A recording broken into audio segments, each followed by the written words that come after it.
Hello student, आज हम लोग क्लास 12 यूपी बोर्ड के इतिहास के न्यू सिलेबस के बारे में डिस्कस करेंगे। इस क्लास में हम लोग इतिहास का फुल एनालिसिस करेंगे और देखेंगे कि हम लोग को क्या क्या टॉपिक पढ़ना है और क्या क्या नहीं। आप सभी को मालूम होगा कि कोविड-19 की वजह से इस साल जो है 30% सिलेबस कम कर दिया गया है। तो वो 30% कौन कौन से हैं और बचा हुआ 70% कौन कौन से है जो हमें पढ़ना है, उसके बारे में हम लोग डिस्कस करेंगे। तो चलिए स्टार्ट करते हैं आज के क्लास और इतिहास के बारे में संपूर्ण जानकारी लेते हैं।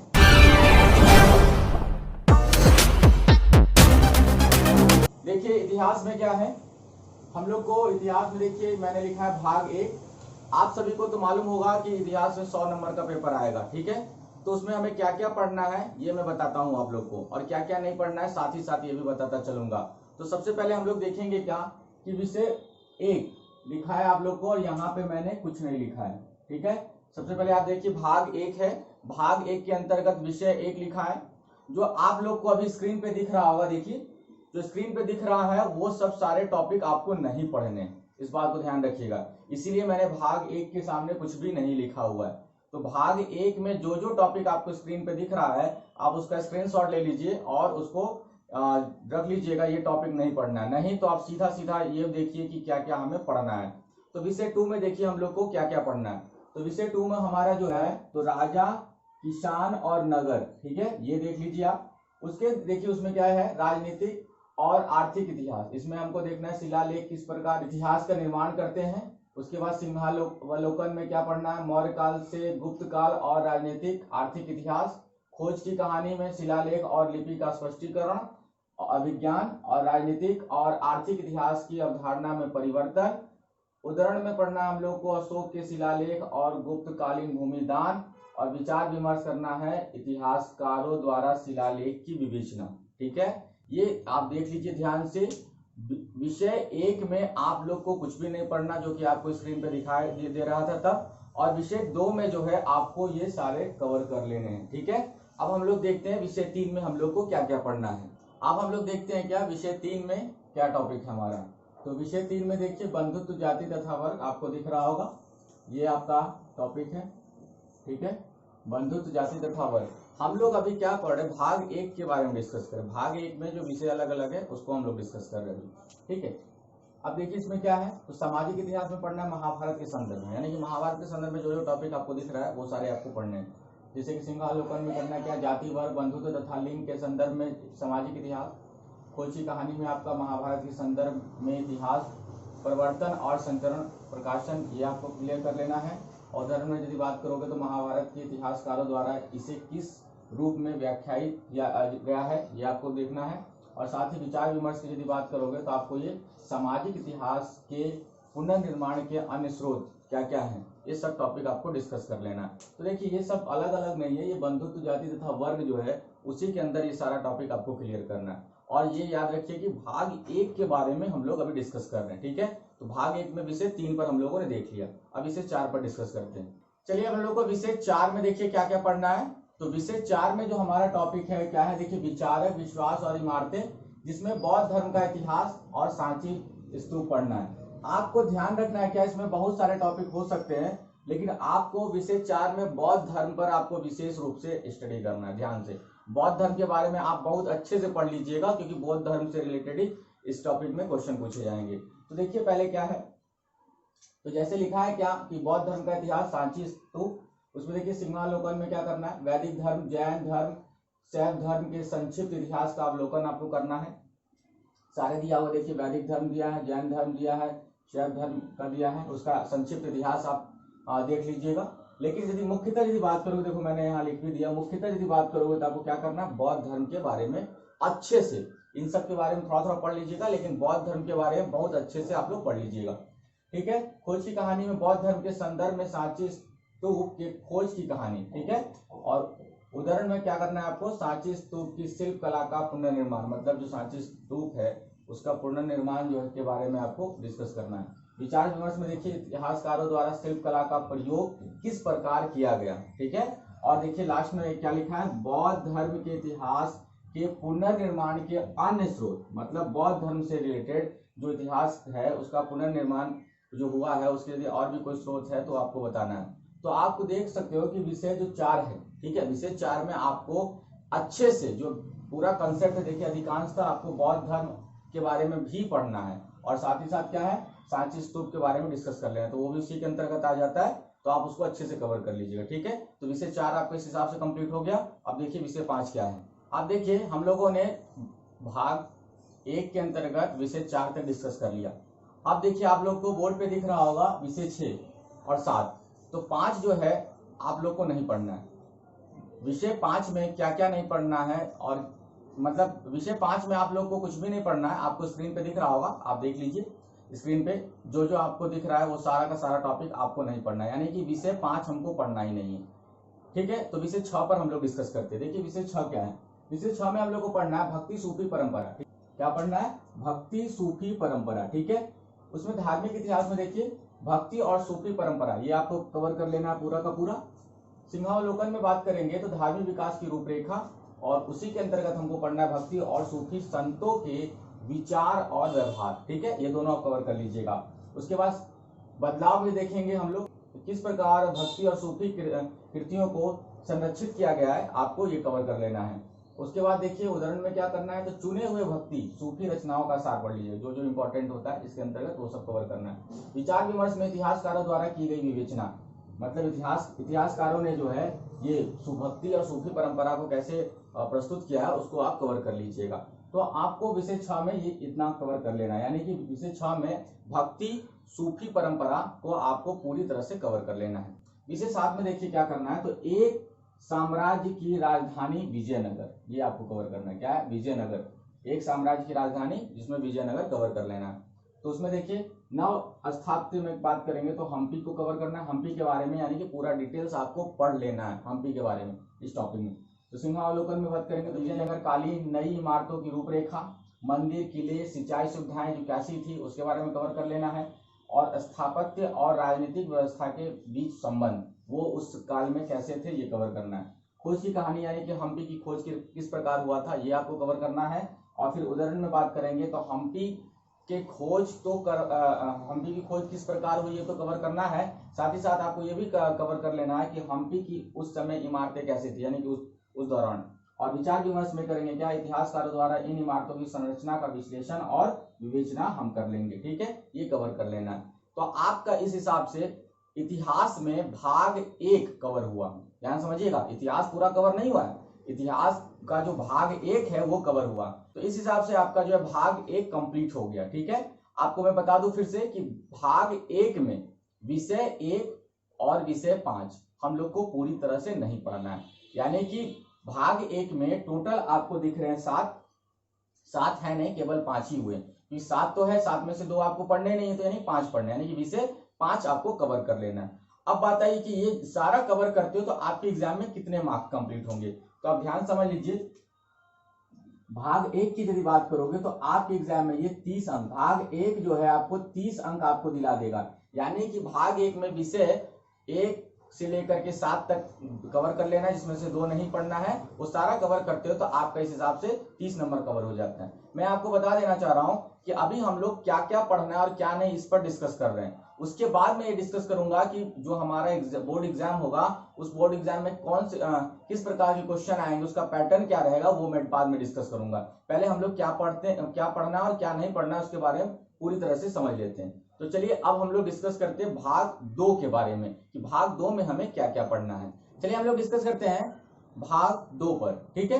भाग 2 जो है हमारे एग्जाम में 30 नंबर का आएगा, इस बात का ध्यान दीजिएगा। मैं यहाँ लिख देता हूं, भाग 2 जो है आपके एग्जाम में 30 अंक का आएगा, ठीक है। और इसमें 2 विषय होता है, ठीक है, विषय 8 और विषय 9, ठीक है। बोर्ड पर आपको विषय 9 दिख रहा होगा और आपको स्क्रीन पे विषय 8 दिख रहा होगा, ठीक है।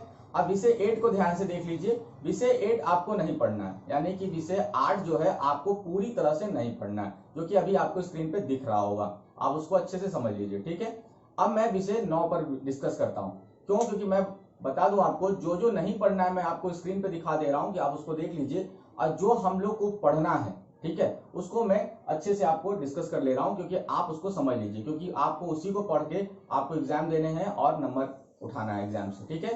तो अब देखिए आप ध्यान समझिएगा, विषय 9 पढ़ना है, केवल हम लोग को विषय 9 यानी एक विषय पढ़ना है। 9 मतलब 9 मत समझिएगा, देखिए 7 तक आप समझिए, भाग 1 में 7 तक कवर हो गया था, विषय 8 हम लोग को पढ़ना नहीं है, तो विषय 9 यहाँ पढ़ना है। यानी कि यदि बात करें तो भाग 2 में केवल हमें एक विषय पढ़ना है, और हमें कितने नंबर दिलाएंगे? 30 नंबर। इस बात को आप समझ लीजिए, तो 30 अंक आप यहाँ से ले सकते हो। तो इसको यदि आप अच्छे से कवर करते हो तो 30 नंबर आपको यहाँ से ही मिल जाएगा। तो आप इसको समझो अच्छे से। तो हमारा टॉपिक है क्या? शासक और विभिन्न इतिवृत्त, ठीक है। उसके अंदर देखिए मुगल दरबार का साम्राज्य में क्या है? इतिवृत्तों के आधार पर इतिहास का पुनर्लेखन, ठीक है। उसके बाद देखिए सिंहावलोकन में बात करेंगे तो 15वीं, देखिए ध्यान समझिए, 15वीं से लेकर के 17वीं शताब्दी तक, यानी कि 15वीं शताब्दी से लेकर के 17वीं शताब्दी के राजनीतिक इतिहास का रूपरेखा, ये आपको कवर कर लेना, ठीक। सिंहावलोकन में दूसरा पॉइंट क्या पढ़ना है? तो मुगल दरबार और राजनीति पर विचार विमर्श, ठीक है। ये आप देख लीजिए, ये तो मैं बता दिया कि 15वीं शताब्दी से 17वीं शताब्दी तक कवर करना है, और साथ ही यहाँ पे क्या करना है? मुगल दरबार और राजनीतिक पर विचार विमर्श, ये टॉपिक आपको इसी में कवर कर लेना है। अब देखिए खोज की कहानी क्या है? तो खोज की कहानी में दरबारी इतिवृत्तों की रचना और उनका प्रवृत्ति अनुवाद और प्रसार का क्या पढ़ना है? विवरण, ये आपको कवर कर लेना है। उदाहरण में आप यदि डिस्कस करोगे तो अकबरनामा, ठीक है, अकबरनामा और पादशाहनामा, ये आपको कवर करना है, ठीक है। अब देखिए विचार विमर्श की टॉपिक है, इसमें क्या है? तो इतिहासकारों द्वारा राजनीतिक इतिहास के पुनर्निर्माण में उनका उपयोग, ये कवर करना है। फिर से देख लीजिए, इतिहासकारों द्वारा राजनीतिक इतिहास के पुनर्निर्माण में उनका उपयोग, ये आपको कवर कर लेना है। तो फिर से मैं बता दूं कि आपका भाग 2 जो है उसमें केवल एक विषय पढ़ने हैं, ठीक है। आपको 9 दिख रहा है, लेकिन वो 9 मत समझिएगा, वो केवल एक की बात करिए। तो एक कवर करते हो तो आपको 30 अंक दिलाता है, तो आप इसको अच्छे से पढ़ लेंगे तो आपका काम हो जाएगा। तो इसको आप अच्छे से कवर कर लीजिएगा, ठीक है। अब हम लोग देखेंगे भाग 3 के बारे में, ठीक है, क्योंकि भाग 2 में जो है 2 विषय थे, जो एक नहीं पढ़ना और एक पढ़ना है। तो भाग 1 कवर हो गया, भाग 2 कवर हो गया, अब भाग 3 पर हम लोग डिस्कस करते हैं। चलिए हम लोग भाग 3 के बारे में डिस्कस करते हैं कि भाग 3 में हमें क्या क्या पढ़ना है। तो भाग 3 में जो है हमारा विषय 10 पढ़ना है पहले। तो विषय 10 देखिए 9 तक आप लोगों ने हमको मैंने बता दिया है। विषय 10 में देखिए क्या लिखा है? उपनिवेशवाद, ठीक है, उपनिवेशवाद और देहात, ये टॉपिक है हमारा। उपनिवेशवाद और देहात, ये आपको भाग 10 में भाग 3 के विषय 10 में आपको कंप्लीट कर लेना है। ये मेन टॉपिक है, अब इसी के अंतर्गत सारा आपको डिस्कस कर लेना है। जैसे देखिए उपनिवेशवाद, ठीक है, अभी उपनिवेशवाद और ग्रामीण समाज, सरकारी प्रतिवेदनों से साक्ष्य, ठीक है। आप देखिए इसके अंतर्गत जो है ये सब सारा आपको कवर करें। सिंहावलोकन में क्या करना है? 18वीं शताब्दी के उत्तरार्ध में जमींदारों, किसानों और कलाकारों का जीवन वृत्तांत, मतलब 18वीं शताब्दी में जमींदारों लोग कैसे रहते थे, किसान और कलाकार लोगों का जीवन यापन कैसे था, वो सब आपको पढ़ लेना है। दूसरा टॉपिक पढ़ना है, उसी में हमें ईस्ट इंडिया कंपनी, राजस्व व्यवस्था और सर्वेक्षण, ठीक है। और तीसरा टॉपिक पढ़ना है क्या? 19वीं शताब्दी में परिवर्तन, मतलब पहले किस तरह था स्थिति और फिर बाद में ये कैसे परिवर्तित होते हैं, मतलब पहले की कैसे स्थिति थी और फिर बाद में कैसे बदला, ये सारा आपको पढ़ लेना है। सरकारी दस्तावेजों की कहानी, इसमें देखिए ग्रामीण समाज में सरकारी जांच क्यों की गई का विवरण आपको बताना है, और साथ ही साथ विवरणों के प्रकार और प्रस्तुत रिपोर्ट, मतलब ठीक है, मतलब कि जो विवरण था उसको क्या था और उसके क्या प्रकार थे और उसका प्रतिवेदन क्या रहा, ठीक है। फिर उद्धरण में देखिए क्या है, तो फिर मिंगर्स का पंचम प्रतिवेदन, फ्रांसीसी बुकानन, हैमिल्टन और दक्कन दंगा रिपोर्ट, ये आपको कवर कर लेना है। और विचार विमर्श में सरकारी दस्तावेज क्या कर रहे हैं और क्या नहीं, दोनों टॉपिक क्लियर करना है, मतलब सरकारी दस्तावेज क्या कर रहे हैं ये भी बताना है और क्या नहीं, और साथ ही साथ इतिहासकारों ने किस प्रकार इसका उपयोग किया, ये सारा आपको कवर कर लेना है। तो भाग 3 में विषय 10 में हम लोग को ये टॉपिक कवर करना है, ठीक है। अब हम लोग भाग 3 के विषय 11 में क्या पढ़ना है उसको देखते हैं। अब देखिए भाग 3 का जो विषय 11 है उस पर डिस्कस करेंगे हम लोग। तो विषय 11 देखिए क्या है, तो विद्रोही और राज्य, ठीक है, विद्रोही और राज्य के बारे में हम लोग को डिस्कस करना है। और मेन इसमें टॉपिक क्या है, 1857 ईस्वी का चित्रण, ये आपको ध्यान रख लेना है। 1857 में जो हुआ था उसके बारे में हम लोग को पूरा अच्छे से पढ़ लेना है। तो देखिए सिंहावलोकन में 1857 से 58 की घटनाएं आपको कवर करना है, और उसी में इन घटनाओं के किस प्रकार संरक्षित और चित्रित किया गया है, ये आपको पढ़ लेना है। उसके बाद देखिए मुख्यतः यदि बात करेंगे तो मुख्यतः लखनऊ की बात करना है, ठीक है। इसमें उद्धरण में देखेंगे तो 1857 ईस्वी के चित्रण समकालीन विवरणों का उद्धरण ये कवर कर लेना है। और विचार विमर्श की यदि बात करें, विचार विमर्श हमारा क्या करना है, तो 1857 ईस्वी के दृश्यों ने किस प्रकार अंग्रेजों के परामर्श को परिभाषित किया, ये आपको कवर कर लेना है। बस इससे ज्यादा आपको नहीं करना है। यानी विषय 11 में आपको मेनली जो है 1857 की जो क्रांति हुई थी उसके बारे में पढ़ना है, ये आपको देख लीजिए। और ये है विद्रोही और राज्य। अब हम लोग चलते हैं क्या, विषय 13 पे। अब आप कहोगे सर कि 11 के बाद 13 आप गलत लिख दिए हो, तो नहीं, मैं देखो 13 लिखाऊं, सही लिखाऊं। क्यों? देखिए अभी आपको स्क्रीन पे विषय 12 आपको शो हो रहा होगा, ठीक है। तो विषय 12 जो है आपको नहीं पढ़ने हैं, ठीक है। आप इसको देख लीजिए अच्छे से, ये टॉपिक आपको नहीं पढ़ने हैं जो आपको स्क्रीन पे इस समय शो हो रहा है। विषय 12 आपको नहीं पढ़ने हैं भाग 3 के। अब इसीलिए हम लोग विषय 13 पर डिस्कस करेंगे, ठीक है। आप इसका स्क्रीनशॉट लेके भी रख लीजिएगा। चलिए देखिए विषय 13 क्या है। विषय 13 में हम लोग को क्या पढ़ना है, मेन टॉपिक महात्मा गांधी और राष्ट्रीय आंदोलन। ये टॉपिक आपको कवर करना है, मस्ट इंपॉर्टेंट है, एग्जाम में क्वेश्चन इससे पूछे जाते हैं। महात्मा गांधी और राष्ट्रीय आंदोलन, ठीक है। इसमें देखिए समकालीन विचारकों की दृष्टि में महात्मा गांधी। अब टॉपिक क्या है हमारा, सिंहावलोकन में राष्ट्रवादी आंदोलन 1918 से लेकर के 1948 ईस्वी तक के बाद में हम लोग को पढ़ना है। और दूसरा टॉपिक इसी में गांधीवादी राजनीति की प्रकृति और नेतृत्व, ये देख लेना है आपको। मुख्यतः यदि बात करेंगे तो इसमें 1931 ईस्वी में महात्मा गांधी, ये आपको कवर करना है, ये मेन है। उद्धरण में देखिए, उद्धरण में क्या हमारा, अंग्रेजी और अन्य भारतीय भाषाओं के समाचार पत्रों की रिपोर्ट और अन्य समकालीन लेख, ये आपको देख लेना है। और विचार विमर्श क्या होगा देखिए, तो विचार विमर्श में समाचार पत्र किस प्रकार ऐतिहासिक स्रोतों हो सकते हैं, ये आपको देख लेना है। मतलब क्या विचार विमर्श में क्या है, तो समाचार पत्र किस प्रकार ऐतिहासिक स्रोत हो सकते हैं, ये आप देख लीजिएगा। तो इस हिसाब से क्या हुआ, भाग 3 का आपका विषय 13 भी कंप्लीट हो गया, ठीक है। अभी देखिए आप लोग को बोर्ड पर विषय देखिए 15 दिख रहा होगा, ठीक है। और अभी तक हम लोगों ने 13 तक डिस्कस किया था। अभी आपको स्क्रीन पे विषय 14 दिख रहा होगा, ठीक है। तो आप लोग तो समझ ही गए होंगे कि विषय 14 हम लोग को नहीं पढ़ना है, ठीक है। आपको स्क्रीन पे दिख रहा होगा, आप इसका स्क्रीनशॉट लेके रख लीजिए, और नहीं तो कोई जरूरत ही नहीं। मैं तो आपको पहले ही बता चुका हूँ कि जो जो पढ़ना है बस उस पर टिक लगा लीजिए, उस पर स्टडी करिए। जो नहीं पढ़ना है तो खत्म करिए कहानी, ठीक है। लेकिन फिर भी आप लोग को मैं स्क्रीन पे दिखा दे रहा हूँ कि आप उसको समझ लीजिए कि मान लीजिए टॉपिक दिख गया तो आप देख लीजिए। आपको मैं बता दूं कि आपको नया बुक लेने की कोई जरूरत है नहीं, आप पुराने बुक से भी काम चला सकते हो। लेकिन यदि आप लोग को नया लेना है तो आप ले सकते हो, कोई दिक्कत इशू नहीं है। लेकिन यदि पुराना है तो आप देख लो, उसमें जो जो टॉपिक है बस टिक लगा लो और स्टडी करो, ठीक है। तो चलिए हम स्टार्ट करते हैं विषय 15 के बारे में। तो 15 देखिए हमारा क्या है, संविधान का निर्माण। विषय 15 हमारा क्या है, संविधान का निर्माण, ये हमारा टॉपिक आएगा। देखिए सिंहावलोकन में क्या है, स्वतंत्रता और नूतन राष्ट्रीय राज्य, ठीक है। और दूसरा टॉपिक है क्या, संविधान का निर्माण। आपको इसमें मुख्यतः क्या करना है कि संविधान सभा के विचार विमर्श करना है। आपको मैं बता दूं कि ये जो है ना विषय 15, इसमें संविधान के बारे में पूरा जानकारी लेना है। संविधान से संबंधित जो जो टॉपिक है आप उसको कवर कर लेना, तो ये आपका विषय 15 कवर हो जाएगा। उद्धरण में देखो क्या है, विचार विमर्श से आप देखोगे कि संविधान के बारे में क्या क्या है विचार विमर्श करना है, वो सारे कर लेना। विचार विमर्श में देखो विचार विमर्श से क्या निष्कर्ष निकला और उसे किस प्रकार विश्लेषित किया गया, ये आपको डिस्कस कर लेना। मतलब क्या, विषय 15 में आप देखो तो संविधान के बारे में पूरा अच्छे से पढ़ लेना, ठीक है। और विषय 16 की बात करोगे तो विषय 16 आपका मानचित्र आ जाएगा, ठीक है। तब देखो ध्यान समझना, भाग जो 3 है आपका, भाग 3 आपका 30 नंबर का आएगा टोटल, और मानचित्र जो है आपका वो टोटल आपके 10 नंबर के आएंगे। ध्यान समझिएगा, आपको मैं कुछ बातें बता रहा हूं, उसको एक नजर में देख लीजिए, बोर्ड पे देखिए। आपको मैं बता दूं जैसे कि देखिए भाग 1, भाग 2, ठीक है। अब क्या क्या पढ़ना मैं डिस्कस कर चुका हूं, और भाग 3, ठीक है, ये 3 आपके हो गए। और इसके बाद आपको क्या है, मानचित्र आया है, ठीक है। मानचित्र आपको कवर करने हैं। तो देखिए भाग 1 से भी आपके 30 अंक के क्वेश्चन आएंगे, देख लीजिए ध्यान से। भाग 2 से भी आपके 30 अंक के क्वेश्चन आएंगे, और भाग 3 से भी आपके 30 अंक के क्वेश्चन आएंगे, और मानचित्र से आपके 10 अंक के क्वेश्चन आएंगे, ठीक है। तो आप इस हिसाब से देखोगे तो टोटल आपके 100 यानी कि 100 अंक के जो है क्वेश्चन आपके कंप्लीट हो जाएंगे। ये आपका देख लीजिए, ये इस तरह से आपका पेपर में ये सिलेबस है। अभी मैंने आप लोग को ये बताया है कि क्या क्या पढ़ना है। भाग 1, 2, 3 में मैंने, और इससे पहले आप लोग देख चुके होंगे, तो बस एक नजर में मैं आपको बता दूं कि ऐसे क्वेश्चन आएंगे।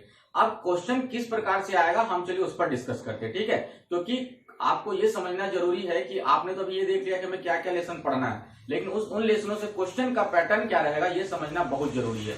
तो चलिए देखते हैं कि हमारा इस साल का जो है न्यू पैटर्न क्या है, हमारा पेपर का पैटर्न क्या है। चलिए देखिए, चलिए हम लोग अब देखते हैं क्या कि जो हमारा इस साल का जो बोर्ड एग्जाम होने वाला है क्लास 12 वाले के लिए, तो उनका देखिए ये पैटर्न रहेगा इतिहास वालों के लिए। ठीक है, तो देखिए क्या है, मैंने कॉलम बना के आप लोग को दिखाया। देखिए सबसे पहला कॉलम का नाम क्या है, प्रश्नों के प्रकार, मतलब कैसे कैसे प्रश्न आएंगे, प्रश्नों की संख्या। उसके बाद मैंने अंक लिखा है, अंक मतलब एक प्रश्न का अंक है, और कुल अंक मतलब टोटल कितने अंक होंगे।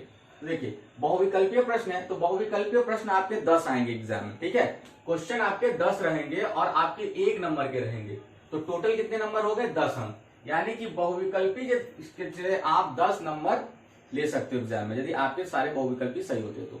उसके बाद चलते क्या, अति लघु प्रश्न आएंगे। अति लघु प्रश्न हमको 5 आएंगे और 2-2 नंबर के करने होंगे। ठीक है, मतलब एक क्वेश्चन पे आप यदि सही करते हो 2 नंबर मिलेंगे, और इस हिसाब से 5 दूना 10 अंक आपको अति लघु से मिल जाएंगे।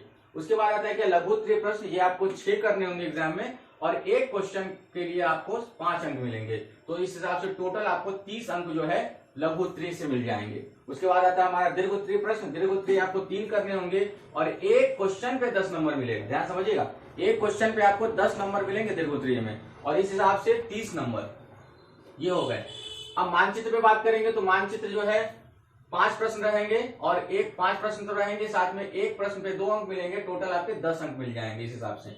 और ऐतिहासिक घटनाक्रम में यदि बात करें तो 10 प्रश्न रहेंगे और एक नंबर के हिसाब से 10 नंबर मिलेंगे। मतलब ऐतिहासिक घटनाक्रम और बहुविकल्पीय प्रश्न समझिए एक ही तरह का है, उसमें भी 10 क्वेश्चन आएंगे, इसमें भी, और एक नंबर के होंगे, तो 10 नंबर के तैयार होंगे। ठीक है, इस हिसाब से कुल अंक की यदि बात करोगे तो इस हिसाब से आपका टोटल 100 अंक आपके हो जाएंगे। आप देखोगे तो 10-10 20 और 20 30-30 60 और क्या हो गया 10-10 20, यानी कि टोटल 100 अंक आपको मिल जाएंगे।